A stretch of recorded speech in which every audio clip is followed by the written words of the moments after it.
भगवान ने कहा कैसी बात कर दिया, जिनके कारण लोग मेरे चरणों तक पहुंचते हैं उन पर यह आरोप कि उनकी वजह से चरणों तक नहीं पहुंच पा रहे। ठीक है, चरणों से दूर रहेंगे हनुमान जी, लेकिन हनुमान जी के लिए कई सेवाएं, बुलाओ ने। हनुमान जी की आंखों में आंसू, प्रभु माता जी ने बाहर किया था आपकी आंखें। भगवान ने कहा हनुमान तुम्हारे लिए सेवा है। क्या सेवा है प्रभु? कोई कंवर लिए, कोई विजन लिए, कोई छत्र लिए। भगवान बोले कि हमको, चरणों में और लोग बैठ गए। भगवान ने कहा हमें जमाई आवे तो चुटकी बजा लो। अब ऐसी सेवा तो भगवान ही खोज सकते हैं और हनुमान जी ही कर सकते हैं, वो तो देख नहीं पड़ता। अब हनुमान जी किधर देखे नहीं, सीधे भगवान के मुख की तरफ बराबर, और ऐसी उंगली तैयार कि जमाई आवे चुटकी बजाए। और एक नियम बन गया कि हनुमान जी चुटकी बजावे तो भगवान का मुंह बंद हो जाए, जमाई के लिए खुले, हनुमान जी चुटकी बजाए। हनुमान जी दिन भर चुटकी बजाते रहे। अब दरबार का समय समाप्त हुआ, भगवान भवन की ओर चलने लगे, सब अपने अपने। हनुमान जी पीछे पीछे। जानकी माता बोली तुम कहां जा रहे? बोले माता जमाई दरबार में ही आई, ये जरूरी थोड़े ही, और सेवा ऐसी है जहां भगवान अब तो वहीं रहेंगे। जानकी माता हंसी। राम जी ने कहा भाई अब सेवा है। सीता मैया बोले चलो सवेरे आना, जाओ।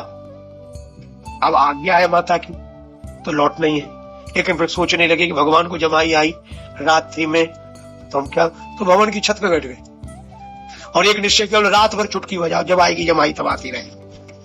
हनुमान जी ने चुटकी बजानी शुरू की, जय सिया राम, जय सिया राम, रात भर चुटकी। भगवान जगे और जागते ही जमाई ली।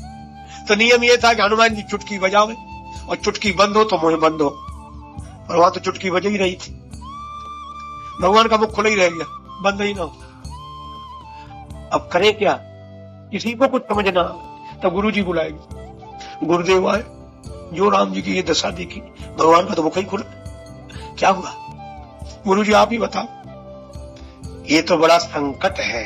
और जो संकट कहा तो वशिष्ठ जी को याद आ गई, पर हनुमान जी कहाँ हैं?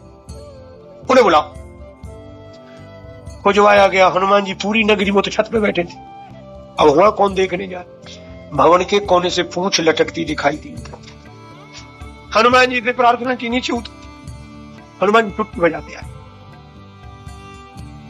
भगवान संकट में है, गए और जो प्रभु का मुख देखा, चुटकी बंद, मुंह बंद। तभी आनंदित हुए। वशिष्ठ जी ने कहा कि धन्य हो हनुमान, भगवान को बस में करना असंभव, क्योंकि सारा संसार भगवान के बस में है, लेकिन धन्य हो हनुमान, तुमको तो भगवान को बस में करना, भगवान को बस में करना तुम्हारे लिए चुटकी का काम है।